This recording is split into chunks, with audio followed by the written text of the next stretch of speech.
সরকারি এবং বেসরকারি অফিসে আমরা যখন যাই, কিছু ভাইদেরকে আমরা দেখি যারা দায়িত্ব পালন করছেন সে সময় তাদেরকে স্যার না বললে তারা ক্ষেপে যায়। স্যারের মধ্যে একটা হ্যাডমের ভাব আছে।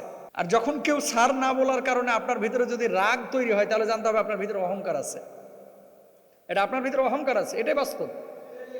হুজুরকে হুজুর না বলার কারণে, খতিব বক্তা না বলার কারণে, মুহতারাম না বলার কারণে, হাজিকে হাজি না বলার কারণে যদি আপনার ভিতরে একটা ভাব আসে, যা আমি হাজ করে এসেছি, 3 বারের আমি ট্রিপল হাজি, 2 বারের ডাবল হাজি, আমি 1 বারের ওয়াহেদ হাজি, কেন আমাকে হাজি বললো না, এটার কারণে যদি আপনার ভিতরে জ্বালা পড়া তৈরি হয়, জানতে হবে যে হজ করেছেন হাজি শোনার জন্য। মোশাররফ হোসেন প্রশ্নটি করেছেন বকশীগঞ্জ থেকে। উনি লিখেছেন কি এখানে যে, মোহতারাম, সরকারি এবং বেসরকারি অফিসে আমরা যখন যাই, কিছু ভাইদেরকে আমরা দেখি যারা দায়িত্ব পালন করছেন সে সময় তাদেরকে স্যার না বললে তারা ক্ষেপে যায়।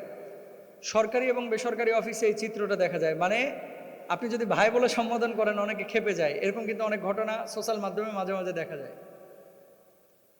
দেখেন, কাকে কি বলে আপনি সম্বোধন করবেন, এটা তো নবীজির শেখানো বিষয় আছে। এবং আল্লাহ সুবহানাহু ওয়া তাআলা কুরআনুল কারীমে কিন্তু একটা কথা বলেছেন। অনেক সময় ডাক্তার দেখাইতে গিয়েছেন, কিছু ডাক্তারকে যদি আপনি ভাই বলেন, একেবারে রেগে ফেটে যায়। হ্যাঁ, আমি ডাক্তার সাহেব, আমার ভাই বলছো। আর আমরা আমাদেরকে, আপনারা তো হুজুর বলেন, মোহতারাম বলেন, আমরা এগুলো পছন্দ করি না ভাই। আমাদেরকে ভাই বললে আমরা কাছের মনে করি।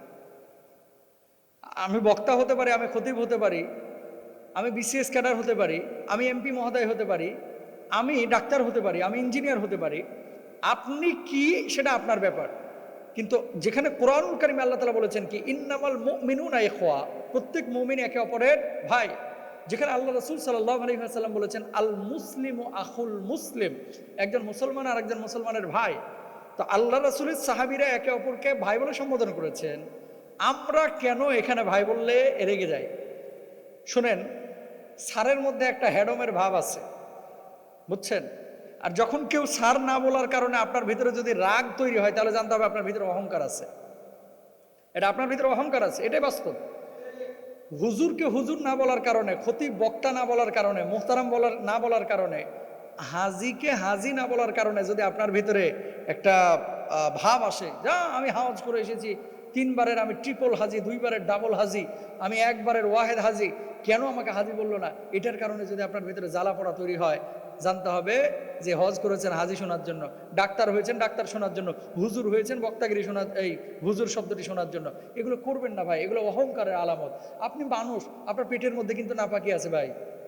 প্রত্যেকটা মানুষের পেটের মধ্যে কি আছে? নাপাকি আছে। এটা অস্বীকারের কোনো সুযোগ নাই। এখানে সবার পেট কাটলে কিছু না কিছু নাপাকি পাওয়া যাবে, কারোর ভিতরে কম, কারোর ভিতরে বেশি। মলমূত্র ত্যাগ করেন না। আর আপনি এমন মানুষ, আপনার দাম তখন থাকবে ইন্না আক্রামাকুম ইনদাল্লাহি আতকাকুম, যখন আল্লাহর ভয় হৃদয়ে থাকবে, শরীরের মধ্যে থাকবে। অহংকার মুক্ত জীবনযাপন যখন আপনি করতে পারবেন, তখন এই জীবনের দাম আছে, মানুষগুলোর দাম আছে। যদি না করতে পারেন, এই মানুষের দাম নাই, জীবনের কোনো দাম নাই ভাই। সুতরাং আপনি ডাক্তার হয়েছেন, কি হয়েছে? আপনি ইঞ্জিনিয়ার হয়েছেন, কি হয়েছে? হ্যাঁ, কোনো অফিস যদি এটা বাধ্যতামূলক করে দেয় যে এখানে স্যার বলে সম্বোধন করতে হবে, সেটা সে অফিসের বিষয়।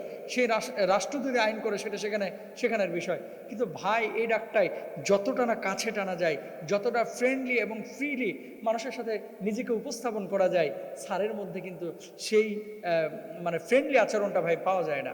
সুতরাং আপনাদের যাদের এই ধরনের প্রবলেম আছে, ভাই বললে রেগে যান, বা স্যার কেন বলতেছে না, এরকম ভিতরে যদি কোনো জ্বালা থাকে, এই জ্বালাটা চেঞ্জ করেন ভাই।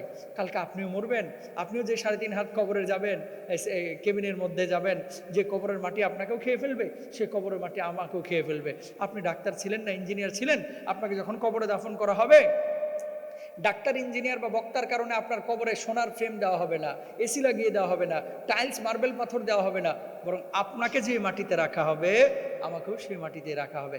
সুতরাং মানুষ হন, মনুষ্যত্বের মানুষ হন। শিক্ষিতের হার অনেক বেড়েছে এই সমাজে, আসল মানুষের সংখ্যা কমে গেছে। সুতরাং আসল মানুষের সংখ্যা বাড়াইতে হলে আমাদেরকে মনুষ্যত্বের মানুষ হতে হবে। আল্লাহ তাআলা আমাদের তৌফিক দান করুন, বলেন আমেন।